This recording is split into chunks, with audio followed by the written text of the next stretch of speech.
continuación. Gracias por aceptar la invitación. Hola, buenos días. Hola, Buenos buenos días. días. Denme un momento, por favor, que estoy compartiendo la presentación. Entonces está como lento todo esto acá, pero ya le estoy.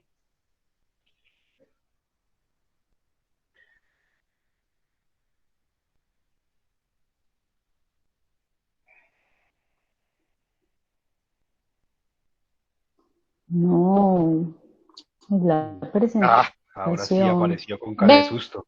en la presentación. Yo veo su rostro, ¿De qué color es? veo el collar bonito. Y la presentación No, no. Ay, no. pero puedes empezar. No, la presentación no se No, ve en serio. Aquí, ahí fue. compartir Ya. pantalla por una ventana. Sí, pero es que ya le di y ella me dice, y él me dice que sí, que ya. No miente, es que es un computador, es masculino. Entonces dice mentiras. Es por eso, sí, es porque es macho. Si quieres me la envía y yo Ya. la proyecto desde aquí y tú vas haciendo la presentación. Ay, pero ¿por qué? Pues digo yo, pues. Si Ah, no, yo hice, presentación de... Ya, ahora sí, ya, ya, ya. ya. Sí, sí, por Ok, acá la muy vemos. bien. Ok, muy buenos días. Mi nombre, como lo mencionó la moderadora, es Daisy. Esto que les voy a compartir hace parte de la investigación para la maestría en estudios socioculturales. La construcción de la subjetividad política para la emancipación de las mujeres en el escenario urbano está sobre todo alrededor de experiencias colectivas de mujeres en el barrio popular, en este caso en Castilla, Comuna 5, está ubicada en la zona noroccidental de la ciudad, ahí pues la podemos ver, está marcada. Pero antes de eso, pues al ser una propuesta que presenté en México, pues había que hacer una ampliación de el contexto que rodea a las mujeres que tienen estas gestas colectivas, que quizá como colombianos lo sabemos, pero que es bueno recordarlo, sobre todo porque en estudios culturales, el jamaiquino Stuart Hall dice que es importante el contextualismo radical. El contextualismo radical que se da en unos lugares donde hay cosas que tienen relevancia y pues el conflicto en Colombia es de una relevancia total, eso hace parte, yo creo que alguna vez escuchaba a unos historiadores que decía que el conflicto en Colombia es endémico, el colombiano nace en conflicto, entonces es algo que no podemos esquivar. Ok, entonces, eh, hay algo, a ver, pasó a la segunda, está lento. Ahí, la segunda. ¿La ven? Si yo voy a ir pasando y si no ven, me cuentan. Entonces, el conflicto armado colombiano. Hay que empezar por cómo nos llamamos Colombia, ¿cierto? La tierra de Colón, una tierra que no es de nosotros, es de otros. Y pues eso ha generado unos detonantes en el conflicto armado que están alrededor de partidos políticos, de la ostentación del poder, de la obtención de tierras, de la minería y narcotráfico, como ya lo sabemos, pero que eso aún está vigente y se configura como en unas violencias. No se podría hablar como que Colombia solo tiene una violencia, como eufemísticamente se nombró en 1946, que esos eufemismos también son entendidos para no aceptar que hay un país con un conflicto, porque claro, eso tiene muchas implicaciones e intenciones. Y es que si usted acepta que un país está en conflicto, pues va a perder unos beneficios de las organizaciones internacionales, ¿cierto? Entonces, ese eufemismo que se llamó la violencia, donde habían unas élites que necesitaban imponer su visión de Estado, trajo pues las afectaciones a las poblaciones. Como sabemos, esto ha generado una cantidad de desplazamientos y de asesinatos. Y en medio de esto, bueno, cuando se empieza a hablar de lo que fue el Frente Nacional, perdón, antes de lo que fuera el Frente Nacional, que fue en el 58, si mal no estoy, en el gobierno de Laureano Gómez, una importación de lo que se conocía en Alemania como la Gestapo, que fueron los chulavitas, ¿cierto? Fue como, la historiografía dice que fue como el primer asomo del paramilitarismo. Después, con todo esto, llega el surgimiento de las guerrillas, y la historiografía dice que Colombia ha tenido 10 guerras civiles, pero hay autores que dicen que se podría hablar de 19. Lo que pasa es que, como dije anteriormente, pues es un conflicto que no se acepta. Ok. Entonces, sumado pues a esto que muy someramente hablé, porque hablar del conflicto colombiano, pues la verdad no nos alcanzaría media vida, hay que sumarle pues a las problemáticas estructurales no resueltas, hay que sumarles el narcotráfico, que es un elemento central en el conflicto colombiano contemporáneo. Y en la indagación que yo hacía para darle contexto a la propuesta de investigación, me encuentro que fue muy importante Santa Marta. Santa Marta como un territorio donde se dio la bonanza marimbera, porque hay una creencia de que, claro, el narcotráfico surge o es más incisivo en Antioquia, pero allí también se dio y va a tener otro elemento muy importante.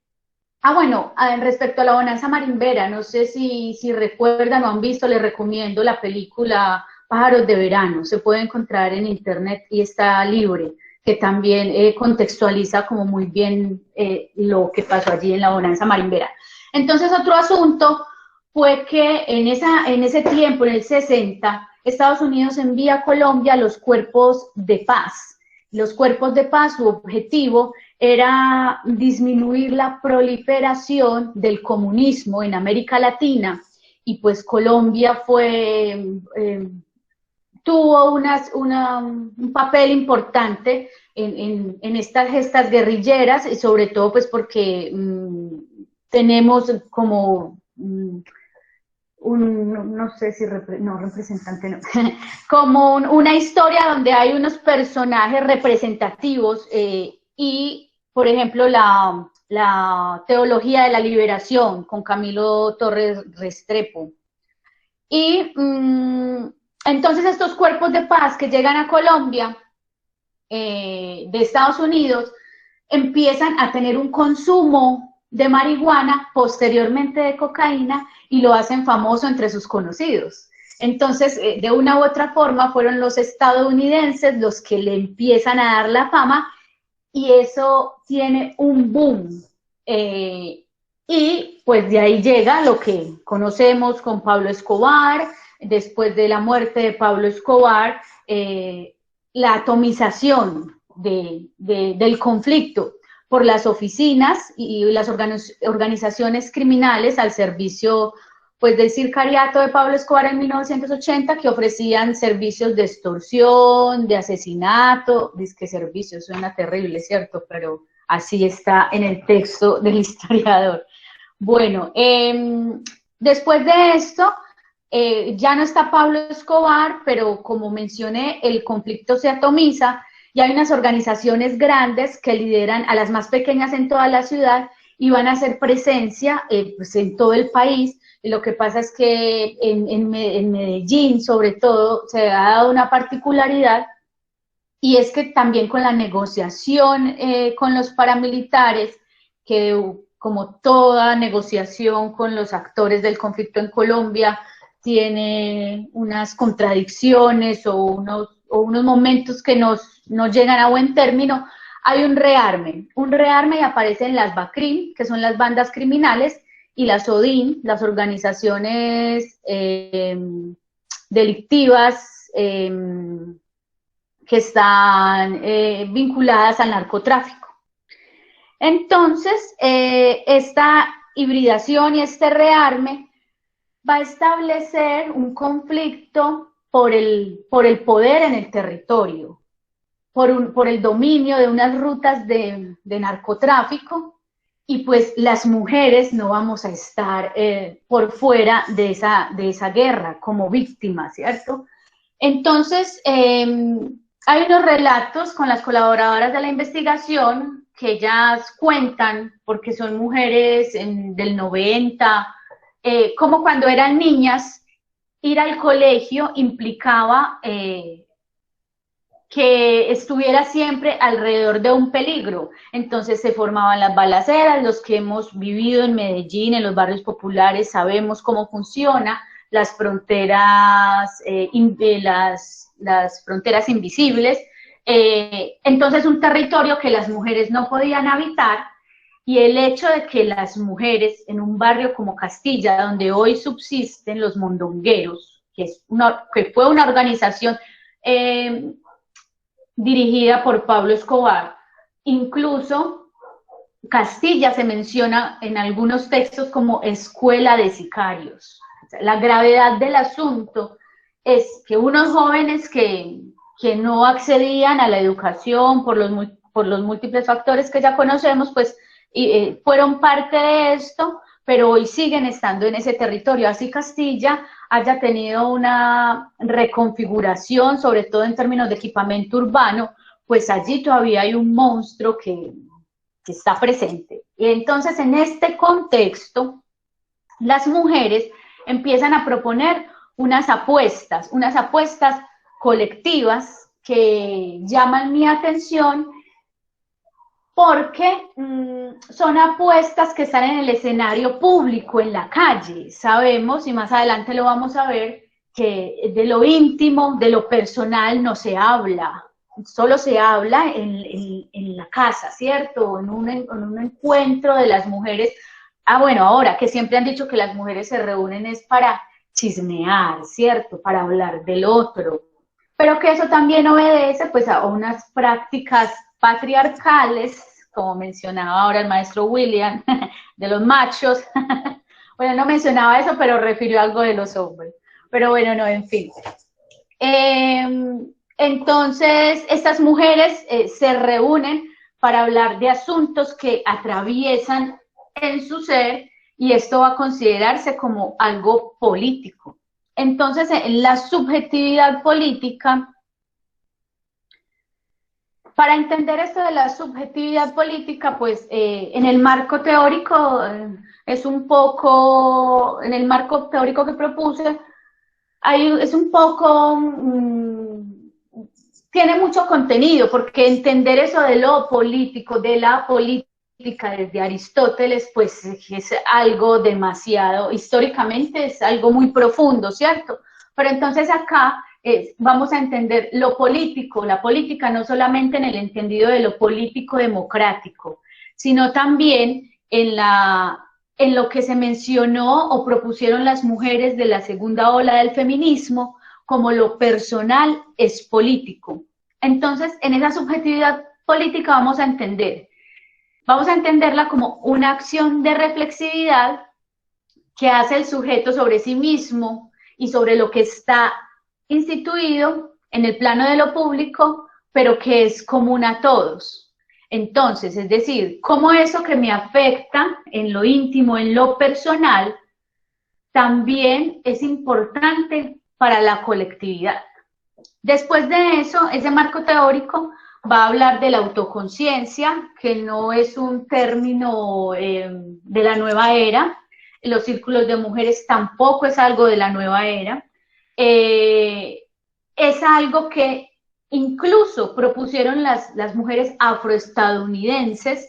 De hecho, Kate Miller, la autora de Política Sexual, ella dice que la abolición de la esclavitud constituyó una fuerza impulsadora para la emancipación de las mujeres. Es decir, las mujeres afroestadounidenses fueron las primeras que empezaron a reunirse para conversar esas cosas que les atañen, que les incumbían como mujeres, pero también esto va a generar una crítica porque las mujeres europeas también se estaban reuniendo a hablar de esas cosas que están en el plano de lo íntimo, pero Clara Zetkin fue una de ellas, fue increpada por Lenin y le decía que no entendía por qué las mujeres estaban reuniendo a hablar de cosas alrededor del matrimonio y el sexo, que eso no era algo importante, que eso disminuía la lucha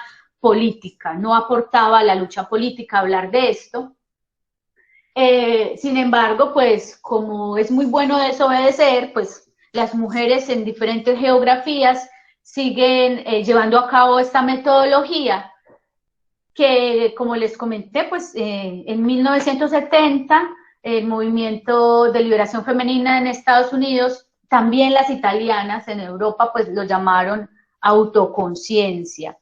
Y fue una respuesta a la crítica por parte de organizaciones feministas y de izquierda, quienes subestimaban esa iniciativa, menospreciándola y ubicándola como en algo que era meramente terapéutico. Pero entonces estas mujeres van a decir que lo personal va a ser político, que lo que tiene que ver con la reproducción sexual y el papel que la mujer tiene allí, pues va a jugar un papel central para sus emancipaciones. Ok. En Colombia se estableció en la década del 50 que las mujeres pudieran votar, pero como sabemos, el votar no va a significar una participación real de las mujeres. Y solamente fue hasta 1978 cuando las mujeres empezaron a tener una participación, un encuentro en la calle, aunque, como ya hablamos, en este contexto de conflicto armado, va a ser totalmente peligroso que ellas estén en la calle. Las imágenes que están viendo son van conmigo, ¿cierto que me escuchan? ¿Están viendo las imágenes? Me siento como hablando sola. Eso es cosa de la virtualidad, pero sí te estamos viendo y te seguimos. Ok. Sí, presente. Estas imágenes que ven hacen parte del primer encuentro feminista latinoamericano y del Caribe que se realizó en Bogotá en 1980. Fue el primero y allí se estableció conmemorar el 25 de noviembre como el Día de la Eliminación de las Violencias contra la Mujer, por lo que había pasado en Santo Domingo, pues en el país, con las hermanas Mirabal, que habían sido asesinadas. Entonces Colombia funge como el país que empieza a abrir la posibilidad para América Latina de que las mujeres latinoamericanas se empiecen a pensar todas estas cosas que estaban supuestamente en el ámbito de lo íntimo y de lo privado, ¿cierto? Aquí podemos ver a las mujeres en Bogotá, están jugando, está presente Marta Vélez Aldarriaga, que va a ser fundamental para comprender o para invitar a las mujeres a pensarse lo personal. Ella fue una filósofa y psicoanalista antioqueña, lastimosamente falleció el año pasado por un cáncer, pero más adelante veremos cuáles fueron sus aportes para entender el feminismo en América Latina y más puntualmente desde lo local, que es lo que es mi interés en Medellín.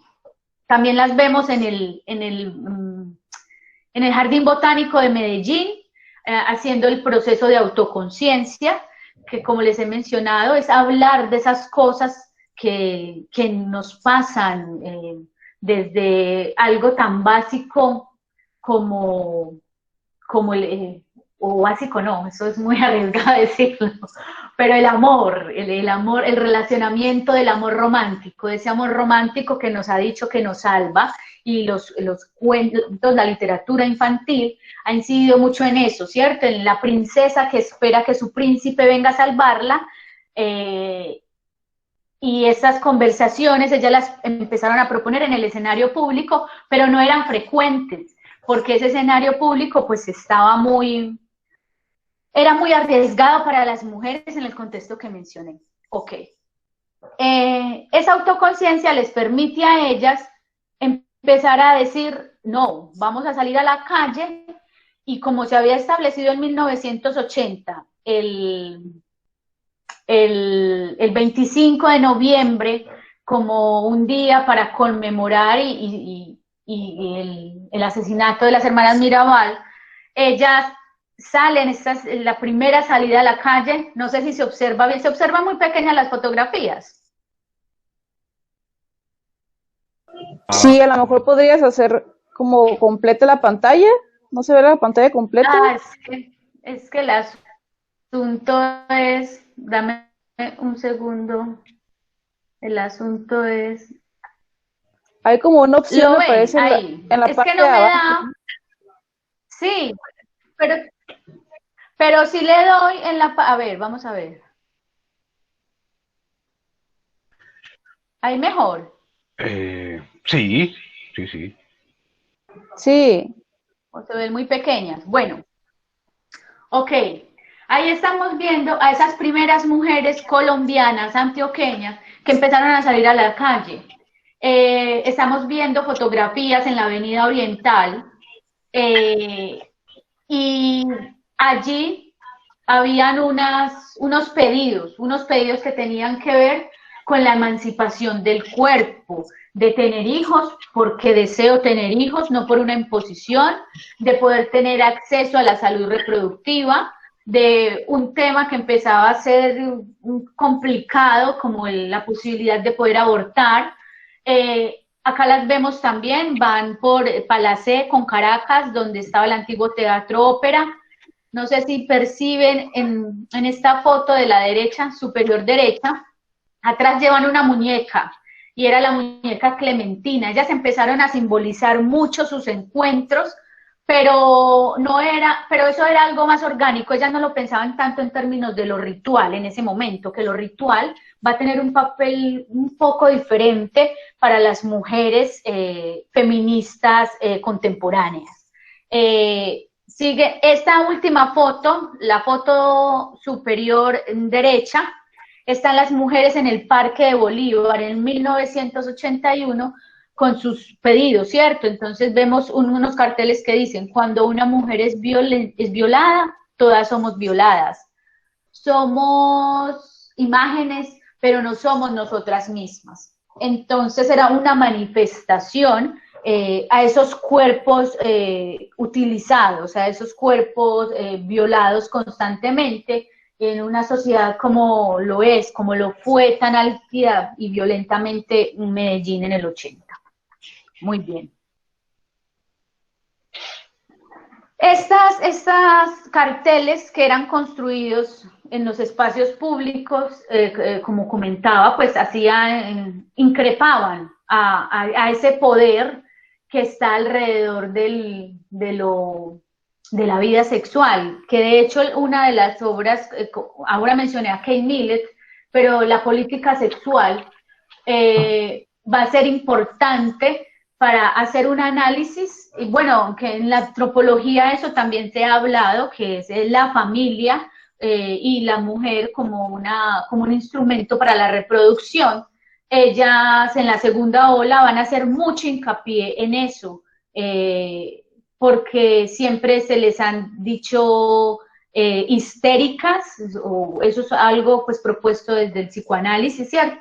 La histeria de las mujeres, pero es porque expresar esa violencia que sufrimos nosotras en tantos escenarios, pues no es algo tomado como de muy buena manera. Ok.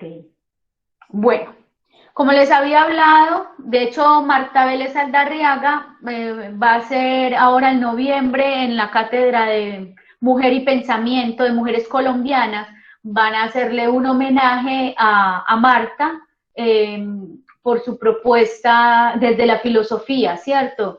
Y de esa autoconciencia que ellas promovieron. Ella pensaba que solo desde una comprensión crítica de lo vivido, de la incidencia de lo cultural en nosotras, sería posible proyectar un cambio en la estructura familiar, en las relaciones amorosas, las amistades, el trabajo, la creación.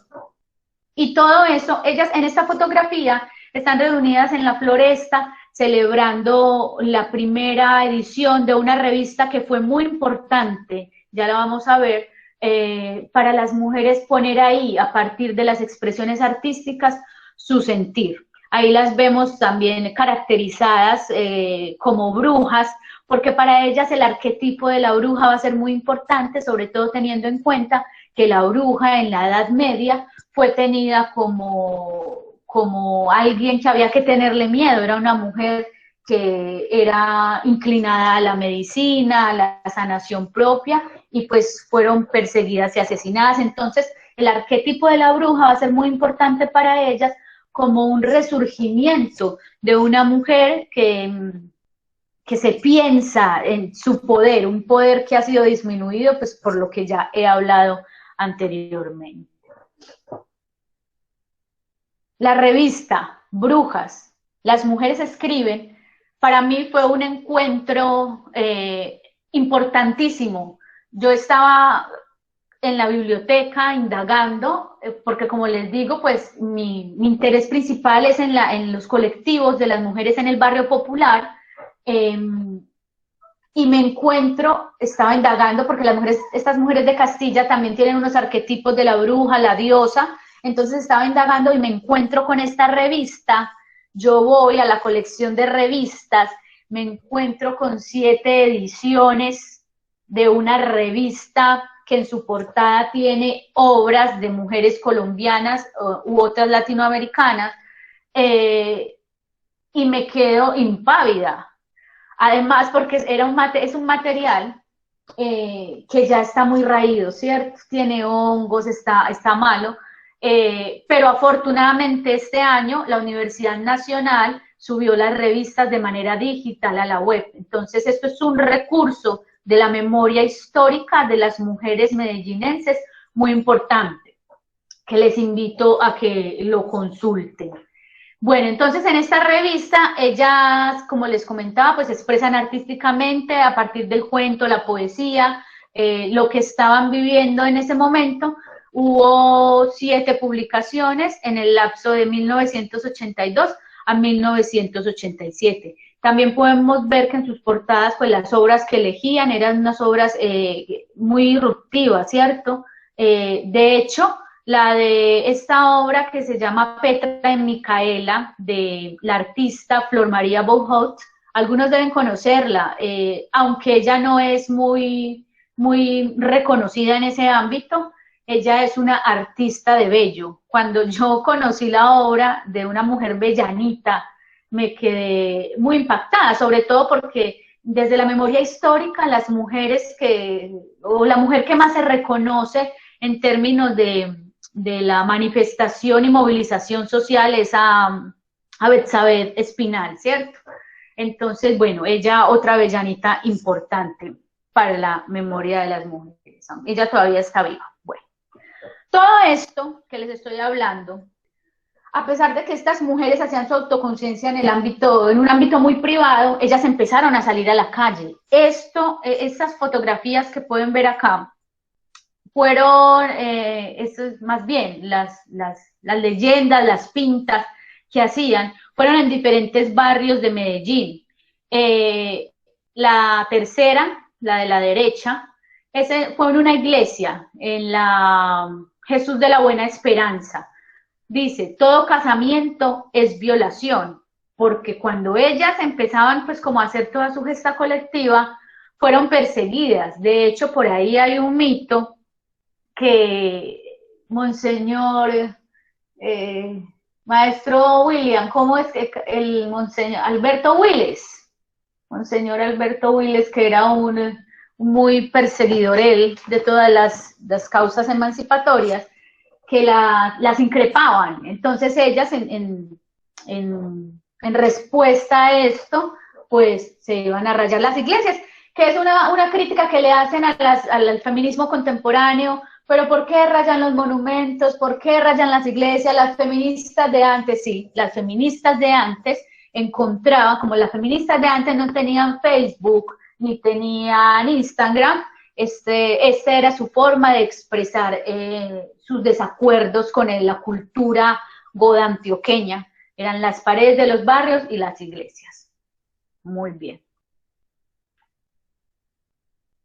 Ok, esto que acabo de mencionar, más tenido en cuenta desde la historia, de la memoria histórica, ya en 1999 llega otro proceso que se va a conceptualizar como los círculos de mujeres y que fue propuesto por Gianchino Bolen. Ella es una psicoanalista y médica junguiana de ascendencia japonés, ella es estadounidense, y ella va a proponer los círculos de mujeres para generar una forma de encuentro. Entonces, yo cuando empiezo a hacer el análisis o el encuentro de estas propuestas, veo que son parecidas. Lo que pasa es que como cambia la vida, cambian las formas, cambian los métodos, pues los círculos de mujeres van a tener una apuesta más abierta, más ritual, como mencionaba ahora, las mujeres de 1980 de Medellín, las que yo llamo las mujeres históricas, no tenían muy contemplado esto de lo ritual, pero ahora lo ritual va a ser muy importante en todas las propuestas de las mujeres. Ok. Llegamos al punto. Lo urbano, en el barrio popular, en Castilla. Allí van a emerger dos colectivos, Castillo de Brujas y Círculo de Mujeres Luna Llena en Castilla. La iniciación de su colectivo se da a raíz de unas violencias en organizaciones juveniles mixtas, porque así como vimos con las mujeres en Europa y en Estados Unidos, que eran violentadas y su agenda no era tenida en cuenta, no ha cambiado mucho. Pues estamos en América Latina, en un espacio donde se supone que las disidencias van a considerar las apuestas de las mujeres, pero no es así. También el machismo, de hecho las mujeres históricas hacen sus grupos de autoconciencia con la necesidad de separarse de los grupos de izquierda en Colombia, porque también allí habían unas violencias. El hecho de que sea una disidencia no quiere decir que las mujeres no sean violentadas allí por diferentes formas. Y una de esas formas en que estas mujeres de Castilla estaban siendo violentadas era que los hombres de los grupos juveniles las tenían como objeto de belleza y decoración. Las señalaban o las distinguían en jerarquías de utilidad. ¿Qué mujer me sirve más para esto o para esta iniciativa que propongo? Esta está más bonita, esta tiene un mejor cuerpo. Las mujeres se dan cuenta de lo que los hombres planean con ella o cómo intentan ponerlas en desaveniencia y se separan. Ellas dicen, no, vamos a crear nuestros colectivos donde, aunque ellas después van a decir, no, también le damos entrada a los hombres. Lo que pasa es que nosotras necesitamos hacer una construcción de los temas que para nosotras son importantes, de nuestra agenda, ¿cierto? Esa como un primer motivo para colectivizarse. La segunda, la necesidad de construir esos vínculos de sororidad con las mujeres que están rotos, porque siempre las mujeres estamos alrededor de la envidia, la competencia. De hecho, hay unas psicólogas que analizan esto desde el origen y el relacionamiento con la madre, que también es muy freudiano, y ellas van a decir, es que esa relación que las mujeres tenemos con la madre, vamos a llevarla también al relacionamiento con las otras mujeres. y eso nos va a hacer tener unas rencillas impresionantes. Después llega el asunto de la sororidad, que ahora está muy en boga, pero fue un concepto, de hecho, que fue concebido por Miguel de Unamuno en su novela La tía Tula. Él menciona la sororidad como un vínculo necesario entre una hermana y un hermano, pero posteriormente en la segunda ola del feminismo van a mencionar el sisterhood, que es el vínculo entre las hermanas, pero las mujeres afroestadounidenses le van a decir a las mujeres de la segunda ola, que también ha sido muy señalado por ser un feminismo blanco y de clase media alta, que no considera la intersección de las mujeres, es decir, un feminismo que considere lo racial, la clase. Entonces las mujeres afroestadounidenses van a decir, no, es que el sisterhood a nosotras no nos recoge, a nosotras nos recoge la interseccionalidad. Después de eso, la sororidad va a seguir tomando como una conceptualización muy política. De hecho, uno de los debates presentes ahora es que se ha dicho que se ha romantizado la sororidad, porque siempre nos dicen hay que vincularnos con todas las mujeres por el hecho de ser mujer, y lo que dice ese debate es no, o sea, me puedo encontrar con algunas mujeres en las que yo disienta, en las que no me encuentro, y eso no me hace ser mala por no amar a todo el mundo, porque claro, también se impone el manto de bondad por ser mujer, que está muy relacionado con el arquetipo de la Virgen María. La Virgen María es un arquetipo religioso donde nos dicen a las mujeres, sé buena como la Virgen, ¿cierto?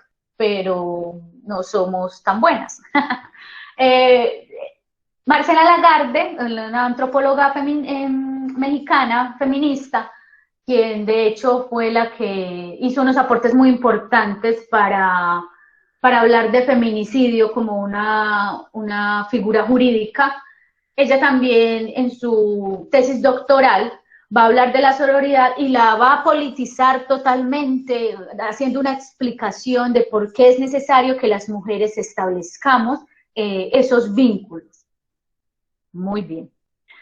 Como tercer asunto para la gesta colectiva de las mujeres en Castilla, también era habitar en tranquilidad un territorio violento históricamente, que va a hacer que ellas establezcan una colectividad para feminizar el territorio. ¿Qué era eso de feminizar el territorio? Ellas hablaban feminizar o enlazar el territorio. Es que las mujeres tengamos la posibilidad de vivir el territorio. Primero, ellas hablan también de un cuerpo como territorio. De hecho, hay unos autores que hablan de Arturo Escobar, el antropólogo, con otra autora que no recuerdo. Ellos hablan de el cuerpo como la geografía más cercana, un territorio, el cuerpo también como parte de ese territorio, el cuerpo como territorio físico, pero que está también en el territorio público, en la calle. El castillo de Brujas va a empezar a encontrarse, a hacer una construcción, entonces es muy particular y muy interesante cómo las mujeres contemporáneas del barrio popular, sin saber absolutamente nada de lo que habían hecho las mujeres históricas, con el arquetipo de la bruja, empiezan también a hablar de ese arquetipo que las empodera, que las hace autónoma. Entonces ellas dicen, una mujer emancipada va a tener unos principios para su vida, pero esos principios no necesariamente tiene que vivirlos una mujer que haga parte del colectivo Castillo de Brujas. Estos principios ellas los proponen como un horizonte político. Ellas creen que una mujer que crea su propio castillo, bueno, ellas se llaman Castillo de Brujas porque ellas asemejan el castillo como el proyecto propio, pero también con el barrio Castilla. Entonces ellas dicen, una mujer que se hace cargo de su propio castillo, que habita un castillo, que no está a la espera de que venga un príncipe y la salve, por eso van a decir el amor como camino y no como fin, el cuerpo como primer territorio, como ya lo mencioné anteriormente, una mujer que es viajera, caminante, que se sana antes de que se enferme, que identifica qué cosas pueden enfermarla. Y aunque ellas no hablaban de sororidad, ellas hablaban de una mujer no pisotea a otras. Y una mujer es autónoma y sostenible, que de hecho ese principio va a hablarlo Carol Hanisch en su ensayo de lo personal es político, porque dice que para que una mujer tenga una emancipación, tendrá que tener un monedero propio. Ok. Estas mujeres empiezan a reclamar la calle, a hacer diferentes actividades, a hacer presencia en el territorio, pues porque sabemos que no solamente en Medellín, en América Latina como tal, habitar el territorio genera miedo, angustia, entonces ellas se tomaban diferentes propuestas como era ir a la calle en bicicleta, llevar sus carteles. Ok. Otro asunto muy importante que generó el encuentro de las mujeres en esta intimidad era hablar de la sangre menstrual.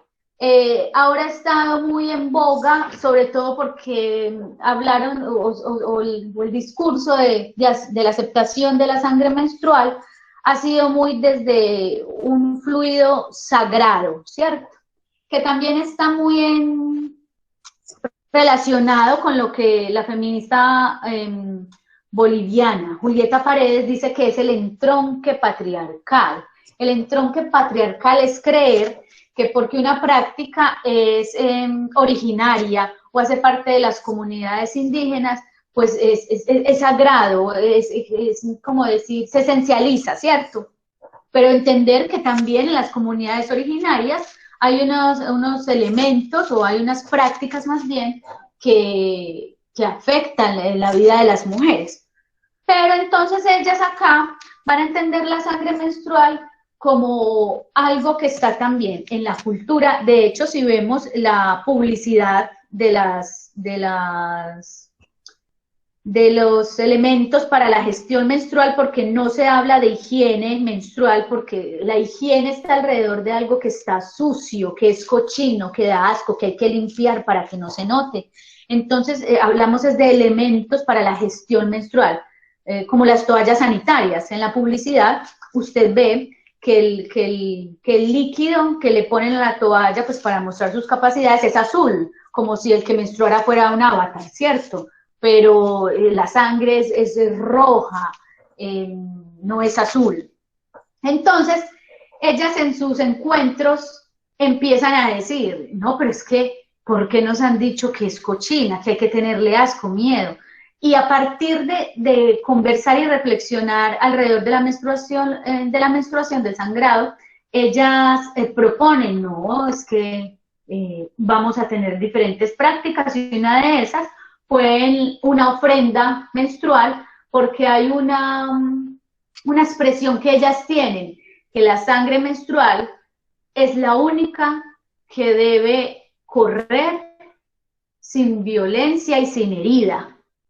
Y esta fotografía que se aprecia acá, fue en una ofrenda de sangre menstrual en el 25 de noviembre del 2015 en la Casa de la Memoria, que sabemos que es un escenario donde hace poco en una protesta derribaron la estatua de un soldado que apuntaba a la Casa de la Memoria, siendo una total desfachatez con las víctimas del conflicto colombiano. Entonces, esta siembra de sangre menstrual fue como una manera de decir, es que las mujeres, la única sangre que debemos poner acá en este territorio es la menstrual, no la de la guerra, ni nosotras como mujeres, ni nuestros hijos, ni nuestros compañeros. Esta práctica de la siembra o la ofrenda de sangre menstrual, ellas también la llevan a cabo en el Parque Juanes de la Paz. Ellas llevan sus encuentros allí en ese parque. Este parque, yo me imagino que los que recuerdan a Medellín antes de este parque, era un lote baldío. en ese lote baldío habían muchas violaciones y asesinatos de mujeres. Entonces ellas dicen, no, nosotras vamos a llevar nuestros encuentros y nuestras propuestas a la calle. De hecho, ustedes ven en la fotografía que están alrededor buses, taxis, personas, es una hora pico, esto fue el año pasado, en una ofrenda para finalizar el año, y está muy alrededor del ritual que Jung y Turner, Jung como psicoanalista y Turner como antropólogo, dicen que el ritual es una forma de facilitar la experiencia simbólica a la real, a lo práctico. Entonces, el ritual, importantísimo para habitar este territorio, porque constantemente pues han sido las mujeres replegadas de allí. Algo muy particular que pasó en otro círculo de mujeres fue en noviembre. Esta fotografía fue en noviembre y ese día llovió mucho, el día de ese encuentro llovió demasiado, no se hizo el círculo de mujeres como en el espacio donde acabé de mostrar, sino en una terraza anexa a ese lugar verde, hay una terraza anexa, y ahí todo el tiempo están vendiendo drogas, están consumiendo drogas. Ese día, pues como estaba lloviendo, las mujeres necesitaban reunirse y se fueron para allá. Pues, ¿cuál fue mi sorpresa de retar a ese territorio que no nos permite a nosotras habitarlo? Que se pusieron en la mitad de donde estaban todas esas personas. Yo las conté, porque hacía parte pues como de mi trabajo de campo, estaba como observadora participante, eran 35 personas, más hombres que mujeres, consumiendo, vendiendo, y ellas ahí en la mitad hicieron su ritual. Ese encuentro fue para hablar del feminicidio, sobre todo en esa, bueno, siempre está en boga el feminicidio, pero en esos días fue el día que fue la semana o los días, de hecho salió la noticia en el Cubo, donde dice, la mató porque no se dejó morbosear. Entonces también como los medios legitiman, es que sí, como usted no se me dejó morbosear, él la mató. Entonces ese encuentro era para hablar de todas esas formas en que nosotras, por disentir, por solicitar un respeto para nuestro cuerpo, nuestras vidas, pues también somos asesinadas. Entonces era muy particular cómo se estaba hablando de los feminicidios alrededor de un lugar donde había un montón de hombres vendiendo drogas. De hecho, en ese círculo de mujeres se nos acercaron varias veces a ofrecernos cocaína, interrumpían el círculo y la conversación, pues nosotros les decíamos, no, gracias. Sin embargo, se quedaban les parecía extraño lo que las mujeres hacían ahí, porque además el ritual tiene otros performances, como es el fumar un tabaco, el prender las velas, pues como vemos, y otras cosas que hacen muy llamativo el escenario. También en medio de ese círculo de mujeres iba a haber una pelea, como que hubo ahí un tema de dineros con el tema de las drogas, y empezaron a gritar, y se iban a increpar, y se estaban increpando, e iban a pelear, y a mí me parecía impactante cómo las mujeres llevaban a cabo su encuentro en un escenario de estos. Ok. Daisy, Hola. ¿Qué tan enriquecedor todo este asunto? A mí me generan algunas dudas, supongo que el auditorio también tiene algunas preguntas. Se me acabó el tiempo. Y sí, es que el tiempo es el juez maravilloso, ese sí es justo. Bueno, no, ¿cuánto tengo? 5 minuticos. Bueno, 5 minuticos están muy bien para que hagamos un par de preguntas al menos. Bueno, listo. Entonces, recojo rápidamente. Toda esta experiencia de las mujeres va a lograr que ellas empiecen a cuestionar sus formas de vestir porque les daba pena ponerse una falda, también la forma de caminar en la calle, de no tener miedo a responder a un piropo, de hacerlas fuertes, de empezar a tener, como ellas mencionan, unas decisiones radicales. Bueno, algo muy importante, que es que lo radical no tiene que ver con odiar a los hombres, lo radical tiene que ver con ir a la cultura y fisurar esas prácticas que a las mujeres nos han puesto en tantos peligros. Eso es lo radical, básicamente pues porque eso es toda una teoría, pero entonces acá en estas voces de mujeres lo que queremos decir es las mujeres empiezan a pasar su experiencia personal, la hacen política, pero también la van a llevar al escenario político democrático,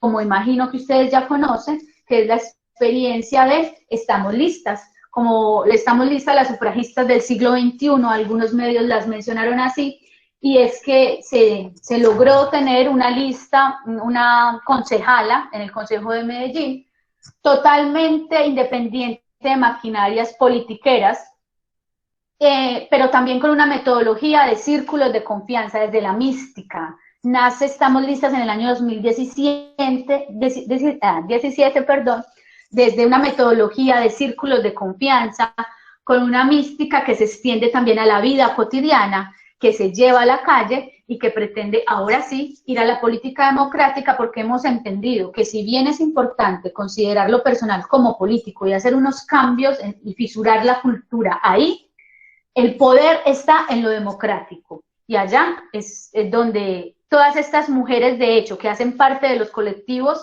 urbanos, hacen parte de esta propuesta del escenario político. Bueno, gracias. Qué pena la extensión.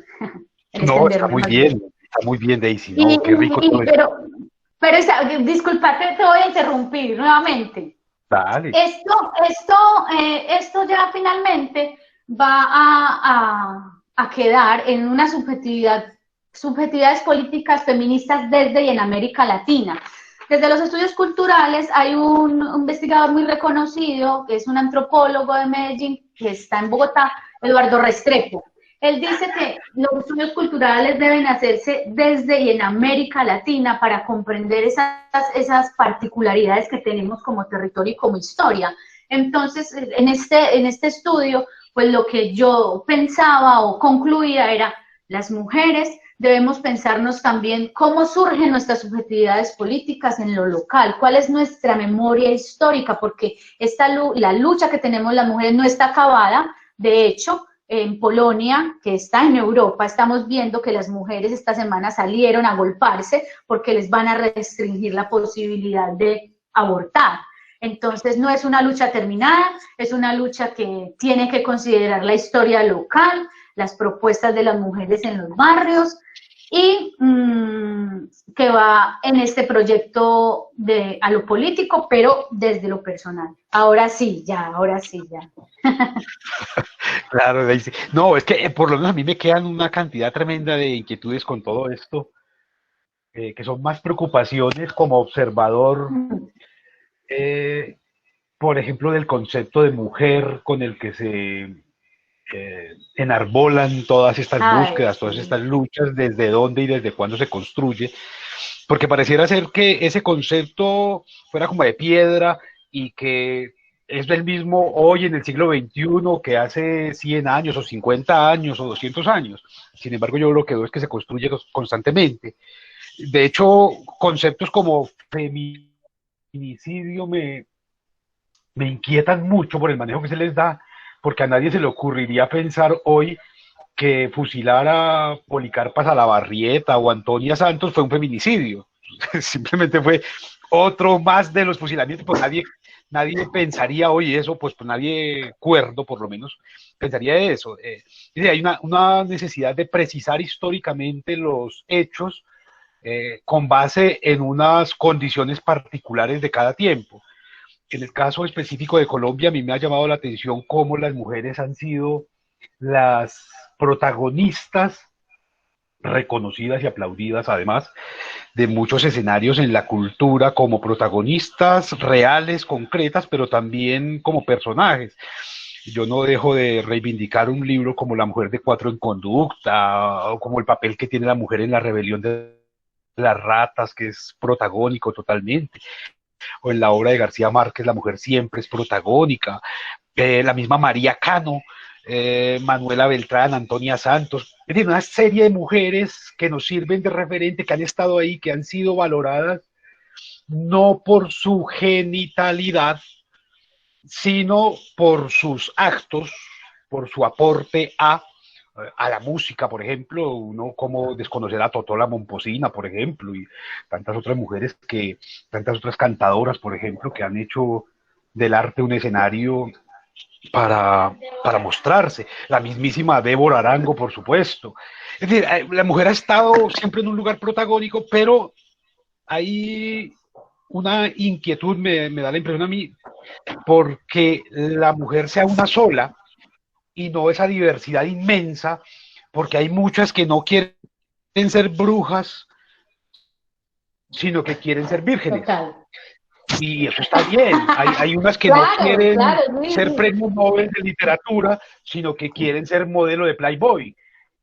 Hay algunas que se satisfacen y se solacen siendo la mujer del mafioso, pero también hay otras que se satisfacen siendo la gran mafiosa. No hay que olvidar que el personaje más representativo de la mafia colombiana es una mujer, ¿cierto? Que es la que en últimas mete a todos los otros capos al negocio y la que crea las rutas y todo eso.